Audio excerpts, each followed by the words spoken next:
Kegiatan ini sebenarnya kita sudah merancangkan 1 tahun yang lalu. Saya sering mendapatkan konseling dari para pasutri. Lebih banyak memang ibu-ibu. Kemampuan kita sebagai manusia itu kan terbatas. Dan saya juga mendengar banyak bahwa perkawinan Katolik itu sangat rentan. Kita hanya diikat oleh sakramen perkawinan. Jadi itu membuat kita terikat saja. Tapi sebenarnya kita sudah bercerai sudah cukup lama.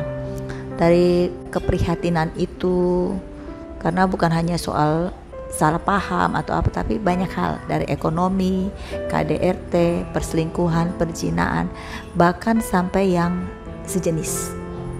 Dari kesehatan juga, dari ya banyak macam lah ya. Jadi semuanya itu membuat saya berbicara, karena ini saya ada di dalam kelompok pembaruan karismatik Katolik.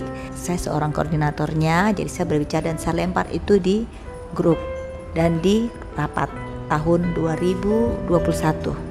Tetapi terkendala dengan COVID. Akhirnya dari 2022, saya bilang kita harus perhatikan ini.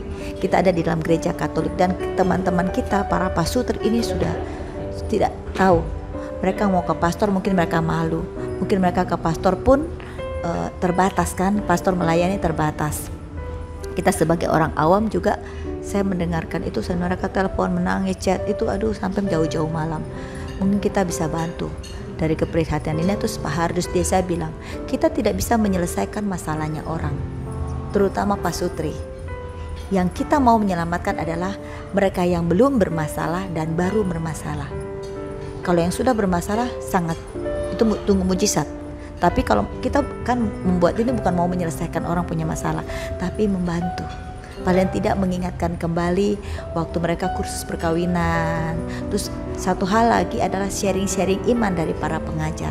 Karena mereka mengalami jatuh bangun di dalam sebuah perkawinan yang betul menurut saya itu kena ya. Karena mereka ini kan pengajar pria sejati, wanita bijak atau wanita diberkati atau pria Katolik ya. Nah, mereka sudah pakar karena saya sudah kenal. Nah, untuk itu saya langsung bicara. Nah, saya berbicara dan ternyata mereka bisa menyanggupi. Ya, puji Tuhan, akhirnya bisa dilaksanakan di bulan Agustus. Bersamaan akhirnya kami dari tingkat dekanat, saya minta pastor dekan untuk saya berbicara di depan pastor. Karena saya berharap, karena pastor ini kan sering terima konseling dari pasutri-pasutri. Pasti pastor tahulah bagaimana menerima curhatan dari ibu dan bapak-bapak, bagaimana perkawinan Katolik. Dan akhirnya pastor-pastor bilang, iya Ibu Yeni silakan buat. Kami dari paroki kami dukung. Dengan bermodal dukungan saja kami, ya sudah berarti pastor mendukung kami.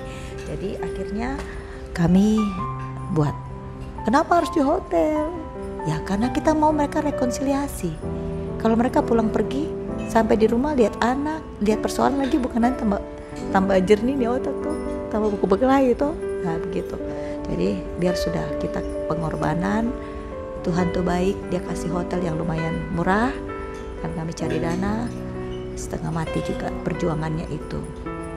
Dan hadir di sini bukan hanya Katolik, ada yang dari GKI, ada yang perkawinan campur. Puji Tuhan, saya lihat dari tadi tuh mereka sangat menerima. Kemarin ada yang tanya, ini maksudnya pengakuan dosa apa ya? Saya bilang ini pengakuan dosa, ini bukan rekonsiliasi. Dia tanya rekonsiliasi.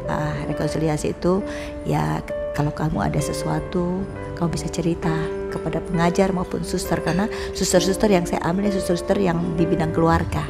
Dasarnya itu ya prihatin saja ya. Tidak selamanya keluarga itu baik-baik toh. Tapi paling tidak kita buat ini bukan untuk menyelesaikan. Karena kami tidak mampu. Biar Tuhan saja ya yang membantu lewat pemateri, kebenaran firman Tuhan, sehingga mereka dikuatkan. Tadi ada yang sharing, ternyata diingatkan waktu itu dia pernah berkata-kata sama suaminya begini, berkata-kata begini, mau ubah ini, ternyata lewat sharing, kesaksian, kebenaran firman Tuhan, mereka yang tertegur dengan sendirinya. Semoga dengan rekoleksi pasutri keluargaku surgaku, banyak keluarga yang dipulihkan gitu. Harapannya begitu. Tapi kita juga panitia tidak semuanya benar. Kita juga dalam proses pemulihan itu.